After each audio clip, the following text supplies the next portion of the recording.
একটি পা নেই, এক পা নিয়ে বন্ধুকে সঙ্গে করে সাইকেল চড়ে অযোধ্যা যাত্রা। অযোধ্যার রাম মন্দির উদ্বোধন অনুষ্ঠানে যোগ দিতেই বেরিয়ে পড়েছিলেন উত্তর 24 পরগনার গোবরডাঙ্গার দুই বন্ধু সৌমিক এবং রাকেশ। রামচন্দ্রের প্রতি অকুণ্ঠ ভালোবাসা, মনের জোর থেকেই বেরিয়ে পড়েছিলেন এক পায়ে সাইকেল চালিয়ে সৌমিক। সাইকেলে করে উত্তর 24 পরগনা থেকে অযোধ্যায় যা এই দুই বন্ধু। রামের ভক্ত তিনি, নিজের চোখেই দেখতে চান রাম মন্দিরের প্রতিষ্ঠা। তার বন্ধু রাকেশ মণ্ডলকে সঙ্গে করে নিয়ে সাইকেল নিয়ে পাড়ি দিয়েছেন রাম মন্দিরের অযোধ্যার উদ্দেশ্যে। 7 মাস আগে দুর্ঘটনায় একটি পা হারিয়েছে সৌমিক, কিন্তু তাতে কি? শ্রীরামচন্দ্রকে দেখার যে অদম্য ইচ্ছে, আর তা থেকেই বেরিয়ে পড়লেন তার বন্ধুকে সঙ্গী করে এক পায়ে সাইকেলে প্যাডেল করে সৌমিক। 9 তারিখে সাইকেল নিয়ে বাড়ি থেকে রওনা দিয়েছিল তারা। তাদের উদ্যোগকে সাধুবাদ জানিয়েছেন সমস্ত প্রান্তের মানুষজন। 11 তারিখ শনিবার এমনই এক দৃশ্য ধরা পড়েছিল বাংলা ঝাড়খণ্ড সীমানার লেফট ব্যাংক অঞ্চলে। শুক্রবার রাত্রে তারা লেফট ব্যাংক অঞ্চলে একটি আশ্রমে রাত কাটান। সেখানে তাদের থাকা খাওয়ার ব্যবস্থা করে আশ্রম কর্তৃপক্ষ। তাছাড়াও প্রায় সমস্ত মানুষজনই তাদেরকে তাদের সাধ্যমতো আর্থিক সাহায্য করেন ওই অঞ্চলে। কারণ একটাই, তারাও প্রার্থনা করেন তারা যেন সুস্থভাবে সবলভাবে অযোধ্যা পর্যন্ত পৌঁছাতে পারে। সাইকেল চালাতে গিয়ে উঁচু বাম্পারে কখনো কখনো প্রচুর ধকল পোয়াতে হচ্ছে সৌমিককে। এই প্রসঙ্গে সৌমিক কি বলল শুনে নেব আমরা তারই মুখ থেকে।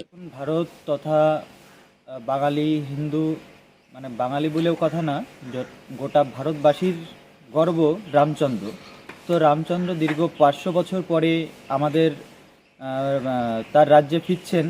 তো আমার এই যাওয়াটা শুধুমাত্র রামরাজ্য প্রতিষ্ঠাতা যে প্রভু আমাদের রামজি ও आ रहा है, इसलिए हम जा रहे हैं আর কি।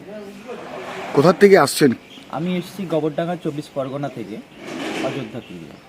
দেখা যাচ্ছে আপনার একটা পায়ে আছে, কাটা আছে, তাও সাইকেল নিয়ে উদ্যোগ। কতটা কষ্টের মধ্যে যাচ্ছে বা কেমন সাহায্য পাচ্ছেন মানুষের?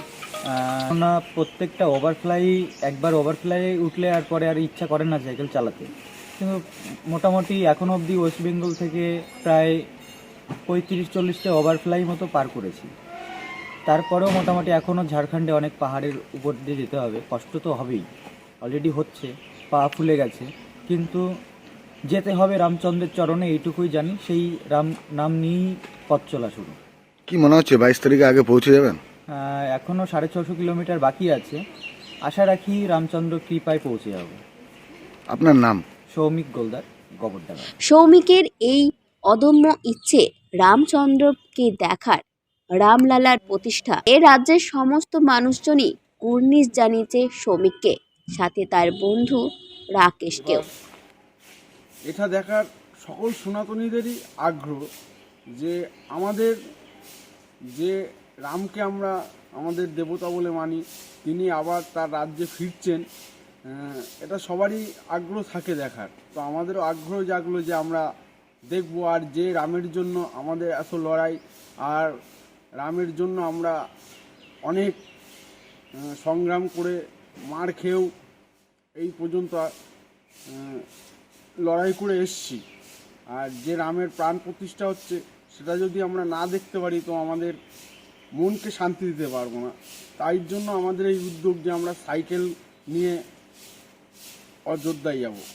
কবে বার হয়েছিলেন বাড়ি থেকে? আমরা 9 জানুয়ারি বার হয়েছিলাম, আর এখনো পর্যন্ত আমরা এখানে এসে পৌঁছাতে পেরেছি, এবং 20 জানুয়ারি আমরা অযোধ্যায় পৌঁছে যাব। এখানে দেখতে পাওয়া যাচ্ছে বিজেপির কার্যকর্তারা আপনাদের পাশে দাঁড়িয়েছেন, কি বলবেন তাদের নিয়ে? তাদেরকে আমরা অসংখ্য ধন্যবাদ জানাবো যে আমাদের